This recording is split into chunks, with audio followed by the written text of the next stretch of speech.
Perú de todos, diversidad que construye paz. Pensamiento inicial. Donde hay respeto, florece la diferencia. Donde hay violencia, muere la humanidad. Proverbio quechua reinterpretado. El Perú no es una sola voz, sino un coro de muchas. En nuestras montañas, desiertos y selvas conviven tradiciones milenarias con visiones modernas. Somos un país pluricultural y esa pluralidad, lejos de dividirnos, debería ser la base de nuestra unidad. La historia demuestra que cada cultura, quechua, aymara, afroperuana, amazónica o criolla, ha contribuido a la formación de nuestra identidad nacional.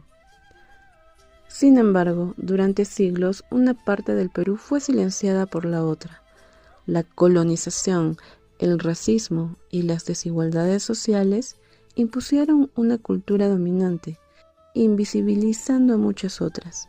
Esa negación de la diversidad generó heridas profundas que aún hoy se reflejan en la discriminación y la violencia estructural. Reconocerlo no es dividir, sino sanar. La multiculturalidad nos enseña que no existe una sola forma de ser peruano.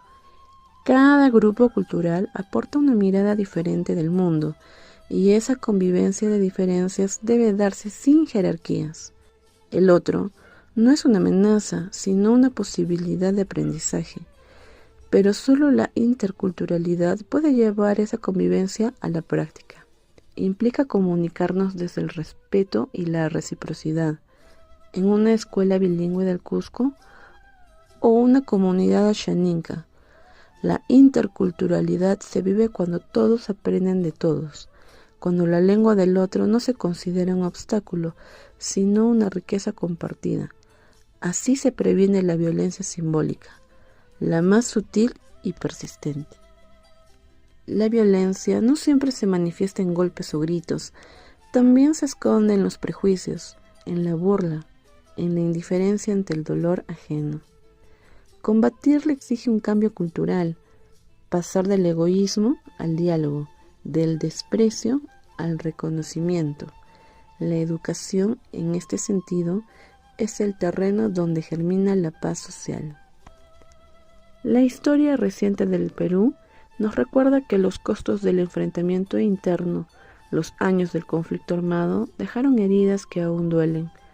La memoria histórica debe servir para no repetir el pasado y para entender que la paz nace del respeto entre culturas. Las tradiciones ancestrales tienen mucho que enseñarnos. El principio del Rimanakui, el diálogo comunitario andino, muestra que hablar y escuchar son actos sagrados. En ese intercambio de palabras se mantiene la armonía. Si el país adoptara ese espíritu, las diferencias dejarían de ser un motivo de violencia para convertirse en una fuente de sabiduría colectiva. Promover una ciudadanía intercultural es tarea del Estado, pero también de cada ciudadano.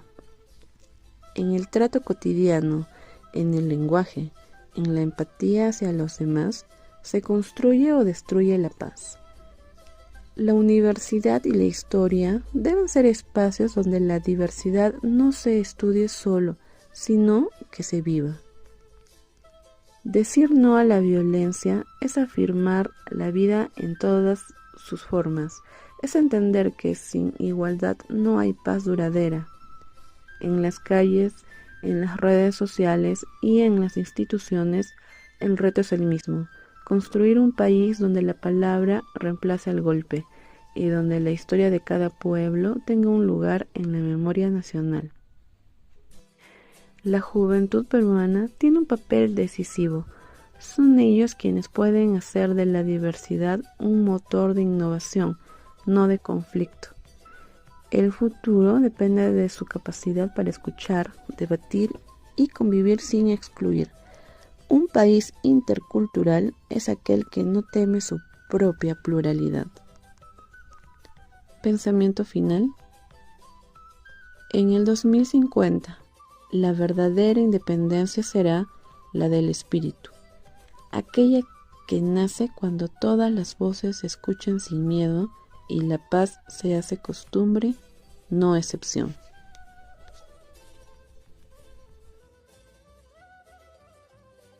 ...55 pueblos indígenas reconocidos, 49 lenguas nativas y más de 6 millones de peruanos que se autoidentifican como indígenas u originarios.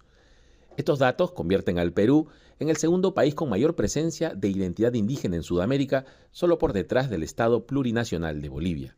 El Día Internacional de los Pueblos Indígenas fue instaurado por Naciones Unidas en 1994 y ha cobrado relevancia significativa en un país al que aún le cuesta aceptar su diversidad cultural.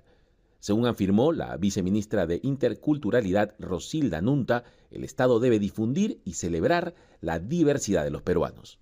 Es importante para Perú demostrar a la sociedad y a nivel del mundo que el Perú es un país culturalmente diverso y por ende debemos de difundir lo que son sus costumbres, sus creencias en el marco de un Estado intercultural.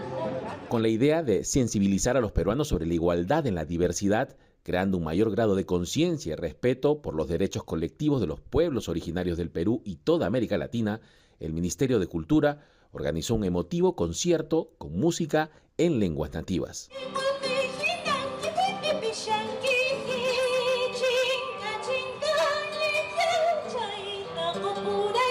El Ministerio de Cultura, en el marco de su rectoría, viene desarrollando diversas acciones que promueven los derechos colectivos de los pueblos indígenas.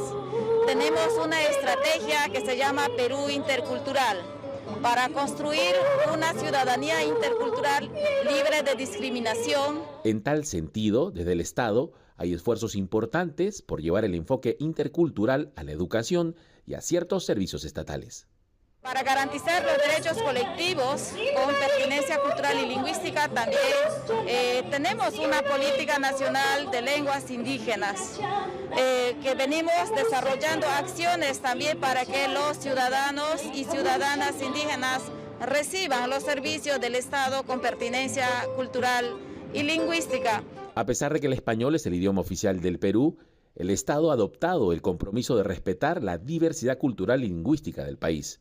Hoy en día, por ejemplo, ya se permite el acceso a la plataforma de servicios del Registro Nacional de Identificación y Estado Civil en 5 idiomas nativos: el quechua en su variedad Cusco-Collao, Shipibo-Conibo, Ashaninka, Aguajún y Aymara, lo que integra a más peruanos sin someterlos al enfoque de una cultura única.